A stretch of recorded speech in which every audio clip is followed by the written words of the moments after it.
ልንጋባ ነው። ምን ይዘህ ነው የምንኖረው ነው የምታገባው ጓደኛዬ? እኔና ፍቅረኛዬ አብረን ሰርተን ለመለወጥ ፕላን አውጥተናል። እሱ እኮ ድሮ ቀረ። በዛሬ ዘመን አንድ ላይ ሰርተን እንለወጣለን ማለት ዘበት ነው። እንኳን ደስ አላችሁ በለን ጓደኛዬ።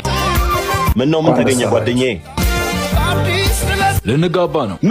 ምን ይዘህ ነው የምንኖረው ነው የምታገባው ጓደኛዬ? እኔና ፍቅረኛዬ አብረን ሰርተን ለመለወጥ ፕላን አውጥተናል። እሱ እኮ ድሮ ቀረ።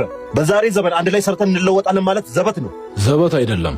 ፍቅር ካለ ማየን ነገር የለም። ቶቶቶቶ ጓደኛዬ፣ እንደዚህ አይነት ነገር ውስጥ ገባ ዝም ብያ ላይም ደጋግመህ አስብበት።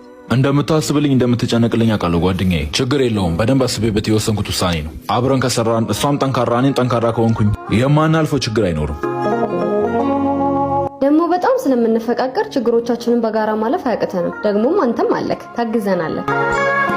ኒንጃ ጓደኛዬ፣ እሳት ውስጥ ነው እየገባ ያለው። አስብበት። ስለሚያስብልኝ እኮ ነው። አይ ጓደኛዬ አይደል? ይኸውልህ የኔ ፍቅር፣ በቃል እንደዚህ ብዬ ብነግርህ አታምነኝም ብዬ ነው። ምኑን? ጓደኛክ ለረጅም ጊዜ በጣም ያስቸግረኛል። ማን? ዜዶ? አዎ ዜዶ። ሚስት ብልህ ናት ይባላል አይደል? ሰሚኛለሽ? እኔ አፈቅርሻለሁ። እሱን ተይውና ከኔ ጋር ሁኚ።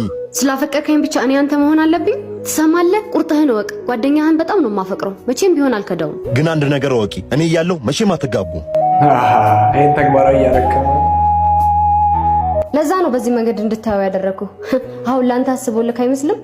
ይሄ ውሻ። የኔ ፍቅር ተረጋጋ። ምንም አይነት ግብ አያስፈልግም። ለህይወታችን የማያስፈልጉትን ሰዎች በዚህ መልኩ በብልሃት ማስወጣት እንችላለን። ለኔና ለአንተ ህይወት እኔ እናንተ ብቻ በቂ ነን። እሺ የኔ ፍቅር እሺ። አያስፈልግም ሶስተኛ ሰው ትዳር ውስጥ። በቃ አንዳንድ ጓደኛ ራሱ ነቀዝ ነው፣ ግን ደግሞ ምርጥ ጓደኞችም አሉ።